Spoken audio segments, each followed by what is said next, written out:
Hi అండి.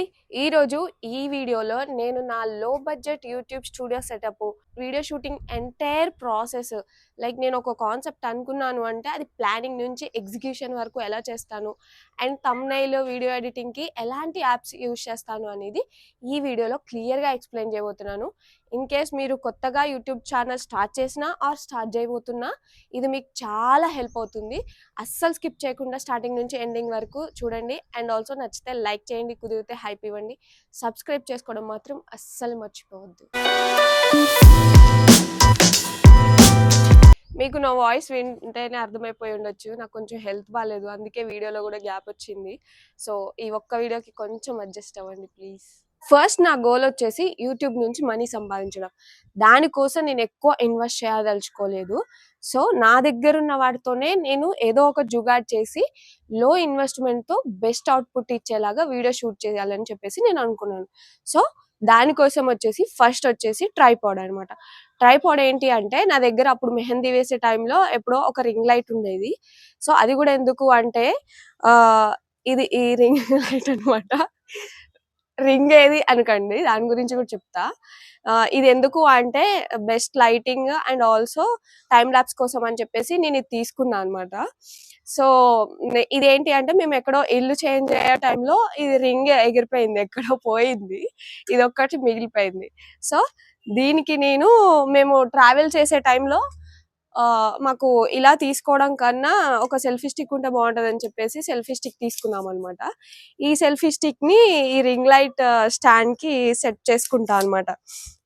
ఇలా set చేసుకుంటే ఇది నాకు హైట్ కి ఇది వస్తుంది అనమాట. బట్ ఇంత సెట్ చేసినా గానీ నా హైట్ కి సెట్ అవ్వట్లేదు. సో అందుకోసం అని చెప్పేసి నేను ఏషియన్ పెయింట్స్ బకెట్ యూజ్ చేస్తా అనమాట. నవ్వకండి, ఇది చాలా సీరియస్ మ్యాటర్. ఎందుకంటే మన దగ్గర ఉన్న వాటితోనే మనం అడ్జస్ట్ అవ్వాలి కాబట్టి, ఎక్కువ ఇన్వెస్ట్ చేయాలి దలుచుకోలేదు కాబట్టి ఇలా సెటప్ చేశాను అనమాట. వెయిట్ చూడండి ఒకసారి ఎలా సెటప్ చేస్తాను. సో ఇది నా యూట్యూబ్ ట్రైపాడ్ సెటప్ అనమాట, నా video shooting tripod setup. So ఇది నా హైట్ కి ఇలా మ్యాచ్ అవుతుంది అనమాట. సో నేను వెళ్ళి ఇలా షూట్ చేసేసుకొని ఇలా వస్తా, ఎవరి హెల్ప్ అవసరం లేదు. అండ్ ఆల్సో మనకి ఈ ట్రైపాడ్ సెటప్ అనేది చాలా ఇంపార్టెంట్. ఎందుకంటే వీడియో షేకీగా ఉంటే ఎవ్వరు దాన్ని క్లియర్ గా చూడలేరు, ఇంట్రెస్టింగ్ గా చూడలేరు అనమాట. సో అందుకే ఈ ట్రైపాడ్ సెటప్ అనేది చాలా ఇంపార్టెంట్. మీకు ఒకవేళ కొంచెమైనా ఇన్వెస్ట్ చేయగలను, ఒక 500 to 700 అనుకుంటే మాత్రం నేను ఒక ట్రైపాడ్ రింగ్ లైట్ స్టాండ్ నేను కింద డిస్క్రిప్షన్ లో లింక్ ఇస్తాను, వెళ్ళి చెక్కొచ్చు. సో మనం ట్రైపాడ్ లో షూట్ చేస్తున్నప్పుడు కెమెరాలో గ్రిడ్ లైన్స్ అనే ఆప్షన్ ఉంటుంది, అది ఆన్ చేసుకోండి. ఎందుకు అంటే మనం ఇలా షూట్ చేస్తున్నప్పుడు ఆ గ్రిడ్ లైన్స్ లో మిడిల్ బాక్స్ లో కరెక్ట్ గా ఉండేలాగా చూసుకోండి. ఇలా సైడ్ కి జరిగిన అంత బాగుండదు అనమాట చూసే వాళ్ళకి కూడా. సో ఇలా మిడిల్లో ఉండడం వల్ల ఏమవుతుంది అంటే వాళ్ళ కాన్సన్ట్రేషన్ అనేది మన మీద ఉంటుంది, ఇంట్రెస్టింగ్ గా వింటారనమాట. సో ఇలా ఉండడం వల్ల ఇంకొక అడ్వాంటేజ్ ఏంటి అంటే మనం ఏదైనా టెక్స్ట్, ఇమేజెస్ ఇలాంటివి ఏమైనా యాడ్ చేసుకోవాలన్నా కానీ చాలా బాగుంటుంది అనమాట. నెక్స్ట్ వచ్చేసి బ్యాక్గ్రౌండ్. నేను స్టార్ట్ చేసినప్పుడు ఇంట్లోనే షూట్ చేయాలని అనుకున్నా, బట్ ఇంట్లో రూమ్లో షూట్ చేయాలి అంటే లైటింగ్ ప్రాబ్లం అయ్యేది, చాలా డల్గా ఉండేది. సో దానికోసం ఒక మంచి లైట్ సెటప్ ఇది చేయాలి అంటే కొంచెం ఇన్వెస్ట్మెంట్తో కూడుకున్న పనే కాబట్టి నేను ఇన్వెస్ట్ చేయదలుచుకోలేదు. అందుకే అండ్ ఆల్సో వాయిస్ ఓవర్ మనం మాట్లాడేటప్పుడు కూడా గట్టిగా మాట్లాడలేము, ఫ్రీగా కూడా మాట్లాడలేము, పక్కన నుంచి డిస్టర్బెన్సెస్ వస్తూ ఉంటాయి. అండ్ ఆల్సో నాకు 2-year-old బేబీ ఉంది, తను కూడా వచ్చి ఊరికే డిస్టర్బ్ చేస్తూ ఉంటుంది. సో తను పడుకున్నప్పుడు నేను ఇలా టెర్రస్ పైకి వచ్చేసి ఇలా షూట్ చేసుకుంటాను అనమాట. ఎందుకు అంటే ఇలా బయటకు వచ్చినప్పుడు ఇలా ఓపెన్ లైటింగ్ ఉంటుంది కాబట్టి చాలా బాగుంటుంది అనమాట లైటింగ్. అండ్ ఆల్సో నాకు లక్కీగా ఈ వాల్ అనేది ఈ బ్యాక్గ్రౌండ్ దొరికింది. అఫ్ కోర్స్ నాకు ఈ కలర్ నచ్చలేదు అనుకోండి, బట్ స్టిల్ ప్లెయిన్ గా నీట్ గా ఉంది.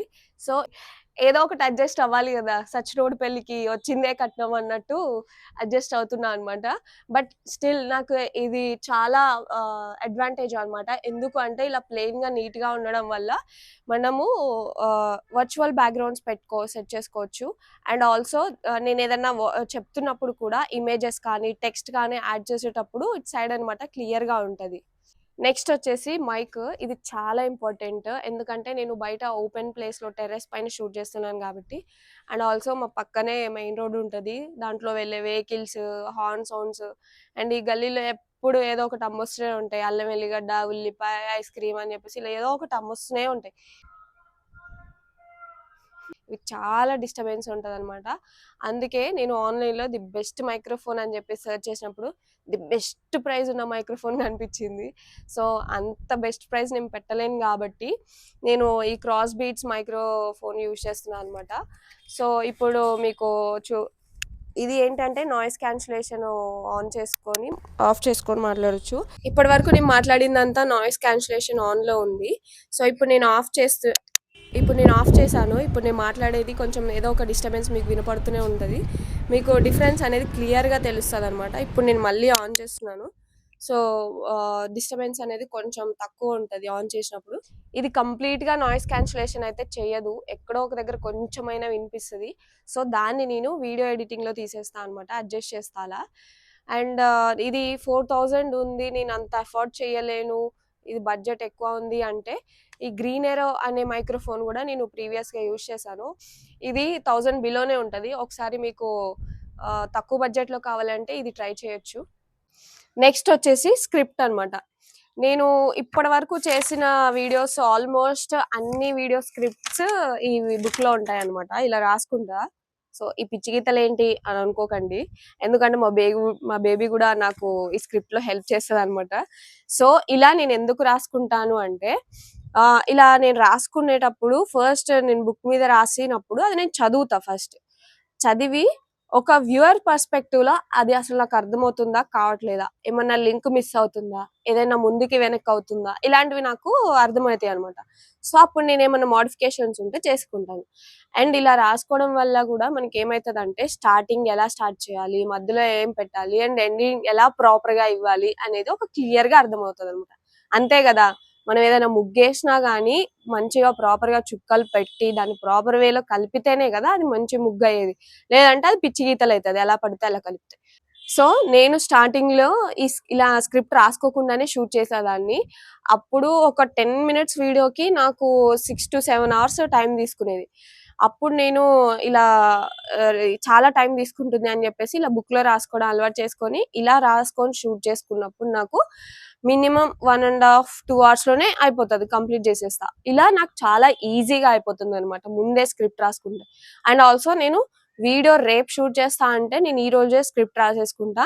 ఎందుకంటే మధ్యలో నాకు ఏమన్నా డిఫరెంట్ థాట్స్ వచ్చినా ఏమన్నా మర్చిపోయినా కానీ నేను రాసేసుకుంటా. అండ్ ఆల్సో నేను మా హస్బెండ్ తో కూడా మేమిద్దరం కలిసి డిస్కస్ చేసుకొని ఈ స్క్రిప్ట్ అనేది ప్రిపేర్ చేసుకుంటా అనమాట. ఎందుకు అంటే నాకు తెలియంది ఏమన్నా ఉన్నా తనకి తెలిసింది ఏమన్నా ఉన్నా కానీ తను యాడ్ చేస్తాడు అనమాట. సో అలా నాకు హెల్ప్ అవుతుంది అలా డిస్కస్ చేయడం వల్ల. అండ్ ఆల్సో ఒక్కొక్కసారి నేను కొన్ని వీడియోస్ లో ఎక్కువ టాపిక్స్ కవర్ చేయాలి అని అనుకున్నప్పుడు నేను కొంచెం స్ట్రగుల్ అవుతాను అనమాట. ఏది ఎక్కడ పెట్టాలి, ఎలా లింక్ చేయాలి అని చెప్పేసి. సో అలాంటి టైంలో నేను చాట్‌జీపీటీ, జెమినీ హెల్ప్ తీసుకుంటాను అనమాట. అది కూడా మొత్తం నాదే ఉంటది, కాన్సెప్ట్ నాదే ఉంటది, అందులో ఏమేమి ఉండాలి ఏమేమి ఉండొద్దు ఇవన్నీ నావే ఉంటాయి. కానీ జస్ట్ ఎలా లింక్ చేయాలి, ఏది ఎక్కడ పెట్టాలి అనేది కొన్నిసార్లు స్ట్రగుల్ అవుతుంటా. అప్పుడే నేను జెమినీ, చాట్‌జీపీటీ హెల్ప్ తీసుకుంటాను అనమాట. నెక్స్ట్ వచ్చేసి very very important video editing అనమాట. నేనైతే నా వీడియో ఎడిటింగ్ అనేది నేను మొబైల్లోనే చేస్తాను అనమాట. చాలా మంది mobile apps like InShot, KineMaster ఇలాంటి వాటిలో ఎడిట్ చేస్తూ ఉంటారు కదా. దీంతో ప్రాబ్లం ఏంటి అంటే మనం వీడియోని 4Kలో ఎక్స్పోర్ట్ చేస్తున్నప్పుడు ఈ వాటర్ మార్క్ అంటే లోగో అనేది మనకి పడుతుంది అనమాట. సో ఈ లోగో అనేది తీసేయాలి అంటే దానికి ప్రీమియం సబ్స్క్రిప్షన్ తీసుకోవాల్సి వస్తుంది. సో ఇలా సబ్స్క్రిప్షన్ తీసుకోకుండా నేను విఎన్ అనే యాప్ లో నేను వీడియో ఎడిటింగ్ చేస్తాను. సో ఇందులో ఏంటి అంటే మనం 4Kలో ఎక్స్పోర్ట్ చేసేటప్పుడు ఈ వాటర్ మార్క్ అనేది ఉండదు. అండ్ ఆల్సో ఎవరైనా సరే ఈజీగా సింపుల్ గా ఎవరైనా వీడియో ఎడిట్ చేసుకోవచ్చు. అండ్ ఇందులో ఇంకొక బెస్ట్ ఫీచర్ ఏంటి అంటే బిట్ రేట్ అనమాట. బిట్ రేట్ అనేది అడ్జస్ట్ చేసుకోవచ్చు మనం వీడియో ఎక్స్‌పోర్ట్ చేసేటప్పుడు. సో, ఈ బిట్ రేట్ అంటే ఏంటి అంటే, మన వీడియో అనేది ఈ బిట్ రేట్ ఎంత ఎక్కువుంటే అంత క్లారిటీ, క్లియర్‌గా, డీటెయిల్‌గా కనిపిస్తదనమాట. చాలా బావుంటది. నేనైతే ఈ విఎన్ యాపే యూజ్ చేస్తాను. ఇందులో ప్రతి ఒక్క ఫీచర్ ఉంటది. వేరే యాప్‌ల్లో ఉండేలాగా అన్ని ఫీచర్స్ ఉంటాయి. లైక్ మనం నాయిస్ రిమూవ్ చేసుకోవచ్చు, లేఔట్స్ యాడ్ చేసుకోవచ్చు, టెక్స్ట్ యాడ్ చేసుకోవచ్చు. అండ్ ఆల్సో మనం వాయిస్ ఓవర్ గూడా మనం అందులో ఇచ్చేసుకోవచ్చు. ఇలాంటివి చాలా చాలా ఫీచర్స్ అన్నీ ఫ్రీగా మనం యూజ్ చేసుకోవచ్చనమాట. నెక్స్ట్ వచ్చేసి థంబ్‌నెయిల్ ఎడిటింగ్ అనమాట. మన వీడియోకి బ్యాక్ బోన్‌లా పనిచేసేదే ఈ థంబ్‌నెయిల్. సో, మన వీడియోని ఎవరైనా క్లిక్ చేయాలి అంటే ఫస్ట్ థంబ్‌నెయిల్ చూసే క్లిక్ చేస్తారు గదా! అలా అన్నమాట. సో, చాలా మంది ఈ థంబ్‌నెయిల్స్ అనేయి క్యాన్వాలో ఎడిట్ చేస్తూ ఉంటారు గదా! నేను గూడా ఫస్ట్‌లో ఈ క్యాన్వాలోనే ఎడిట్ చేసేదాన్ని. కాకపోతే నాకు ఇందులో ఎడిట్ చేసేటప్పుడు ఇందులో ఫ్రీ టెంప్లేట్స్ ఉంటాయి. ఫ్రీ డిజైన్ అసెట్స్ ఉంటాయి గదా! ఇందులో డిజైన్ అసెట్స్‌లో నేను యూజ్ చేస్తున్నప్పుడు నాకేదైతే బాగా నచ్చి నేను సెలెక్ట్ చేసుకుంటానో అది అస్సలు ఫ్రీగా ఉండకపోయేది. అది ప్రీమియం సబ్స్క్రిప్షన్‌లోనే ఉండేది. సో, అలా నాకు చాలా ప్రాబ్లమ్ అయ్యేది. నేను నా థంబ్‌నెయిల్స్‌ని అడోబీ ఎక్స్‌ప్రెస్ యాప్‌లో నేను ఎడిట్ చేస్తా అనమాట. ఇదేం ఫ్రీ గాదు. ఇది గూడా సబ్స్క్రిప్షన్ తీసుకోవాల్సిందే. కాకపోతే ఎయిర్‌టెల్ వాళ్ళకి ఈ బంపర్ ఆఫర్ ఇచ్చాడు. ఎయిర్‌టెల్ వాడు ఏంటి అంటే 349 పెట్టి ఎంతో రీచార్జ్ చేసుకుంటే 1 ఇయర్ పాటు ఈ అడోబీ ఎక్స్‌ప్రెస్ అనేది ఫ్రీగా సబ్స్క్రిప్షన్ వస్తదనమాట. ఇందులో కూడా టెంప్లేట్స్ ఉంటాయి. మీరు టెంప్లేట్స్‌ని ఎడిట్ చేసుకోవచ్చు. లేదా స్టార్టింగ్ ఫ్రమ్ స్క్రాచ్ స్టార్టింగ్ నుంచి ఎండింగ్ వరకు మీరే చేసేసుకోవచ్చనమాట. నేను నా థంబ్‌నెయిల్స్‌ని, నా ఛానల్ లోగోని అండ్ ఛానల్‌లో లోగో ఇంట్రడక్షన్ వస్తది గదా! అది కూడా ఆ వీడియోని గూడా నేను ఈ అడోబీ ఎక్స్‌ప్రెస్‌లోనే చేశాననమాట. మీకు ఒకవేళ ఈ థంబ్‌నెయిల్, వీడియో ఎడిటింగ్ ఇది ఒక ట్యుటోరియల్ లాగా కావాలి అంటే ఈ ఎడిటింగ్ సిరీస్ అనేది నేను ఒక ప్లే లిస్ట్ లాగా చేస్తాను. ఎక్కువ మంది ఇంట్రెస్టెడ్ ఉన్నారు అంటే నేను చేస్తాననమాట. లేదు నేను అప్పటి వరకు వెయిట్ చేయలేను అంటే ఆల్రెడీ వేరే వాళ్ళు వీడియోస్ చేసుంటారు గదా! అవి చూడండి సింపుల్‌గానే ఉంటది. ఈజీగా నేర్చేసుకోవచ్చు. ఫైనల్‌గా నేను వీడియో ఎందులో షూట్ చేస్తాను. నేను వీడియో ఐఫోన్ 15లో షూట్ చేస్తాను. ఇది మా హస్బెండ్ ఫోను. ఇది మా బేబీ మూవ్‌మెంట్స్ క్యాప్చర్ చేసుకోవడం కోసం, హై క్వాలిటీలో క్యాప్చర్ చేసుకోవడం కోసం తను ఈ ఫోన్ తీసుకున్నాడనమాట. సో, అది నేనిప్పుడు యూజ్ చేసుకుంటున్నాను నా వీడియోస్ కోసం. అందరూ ఐఫోన్ అఫోర్డ్ చేయలేరు కాబట్టి, నేను కొన్ని చెక్ లిస్ట్ పాయింట్స్ చెప్తాను. అవి మీ దగ్గరున్న ఫోన్‌లో గానీ, లేదా మీరు తీసుకోబోయే ఫోన్‌లో ఏ ఫోన్‌లో అయినా సరే ఇవి కవర్ అయ్యేలా ఉంటే చూసుకోండి. అవేంటి అంటే ఫస్ట్ వచ్చేసి మీ మీరు తీసుకునే ఫోన్‌లో 4K క్వాలిటీలో 30 ఎఫ్‌పిఎస్‌లో అది షూట్ చేయగలుగుతుందా లేదా అనేది చెక్ చేసుకోండి. 30 ఎఫ్‌పిఎస్ అనేది మినిమమ్. 60 ఉంటే బెస్ట్ అనమాట. నెక్స్ట్ వచ్చేసి ర్యామ్. ర్యామ్ అనేది మినిమమ్ 8 జీబీ. 16 జీబీ అయితే ఇంకా సూపర్. థర్డ్ వన్ వచ్చేసి స్టోరేజ్ అనమాట. 126 జీబీ అనేది మినిమమ్. అంతకన్నా ఎక్కువ ఉంటే ఇంకా సూపర్ అనమాట. సో, ఈ 3 చెక్ లిస్ట్ పాయింట్స్ అనేది మీరు తీసుకున్న మొబైల్‌లో ఉంటే ఓకే. మీరు తీసుకోవాలనుకుంటే ఓకే. ఆల్మోస్ట్ నేను అన్ని కవర్ చేసేసాను. ఒకవేళ ఏదైనా మిస్ అయినా ఆర్ నేనేదైనా మర్చిపోయి ఉన్నా సరే మీరు కమెంట్ చేయండి కింద. నేను దాని గురించి డీటెయిల్‌గా నెక్స్ట్ వీడియోలో ఎక్స్‌ప్లెయిన్ చేస్తాను. అండ్ ఆల్సో ఈ వీడియో మీకు ఎలా అనిపించిందో నాకు కమెంట్ చేయండి ప్లీజ్.